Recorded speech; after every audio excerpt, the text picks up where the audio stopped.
கிடைக்கிற எல்லா மருந்துகளை விடையும் வலிமையான ஒரு துவா இருக்குது. ஒரு சஹாபி ஸல்லல்லாஹு அலைஹி வஸல்லம் அவங்க கிட்ட போய் உடல்நலம் சரியில்லாம ஏற்பட்ட கடுமையான வலியை பற்றி கம்ப்ளைண்ட் பண்றாங்க.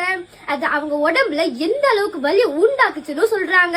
இன்னொரு ஹதீஸ்ல இது கிட்டத்தட்ட என்ன அழிச்சிருச்சு, அந்த வலி அந்த அனுபவம் அது ஆல்மோஸ்ட் என்ன கொன்னுருச்சு, நான் மரணத்தை பார்த்து அப்படின்னாங்க. அந்த நேரத்துல ஸல்லல்லாஹு அலைஹி வஸல்லம் அவங்க ஒரு பவர்ஃபுல் துவாவை அவங்களுக்கு சொல்லி கொடுத்தாங்க. பட் அதை தெரிஞ்சுக்கிறதுக்கு முன்னாடி இதை மற்றவங்களுக்கு ஷேர் பண்ணுங்க. நிச்சயமா யாரோ ஒருத்தரோட வலியை போக்குறதுக்காச்சும் இது யூஸ் ஆகும். இன்ஷா அல்லாஹ். உடம்புல வலி இருக்கிற இடத்துல கை வச்சு பிஸ்மில்லான்னு 3 தடவை ஓதிட்டு அஊது பில்லாஹி வ குதுரத்திஹி மின் ஷர்ரி மா அஜிது வ உஹாதிர் இந்த துவாவை 7 டைம்ஸ் சொல்லணும். நிச்சயமாக எல்லா மருந்துகளோட ஊதியம் இது ரொம்ப வலிமையான ஒரு துவா. மிட் நைட்ல பல்லு வலி காது வலி அதெல்லாம் வந்துட்டு என்ன செய்யறது தெரியாது, அந்த டைம்ல இந்த துவா தான் லைஃப் சேவரா இருந்திருக்கு. இது கமெண்ட்லயும் இருக்கு. எல்லா புகழையும் கிடைக்க. அஸ்ஸலாமு அலைக்கும்.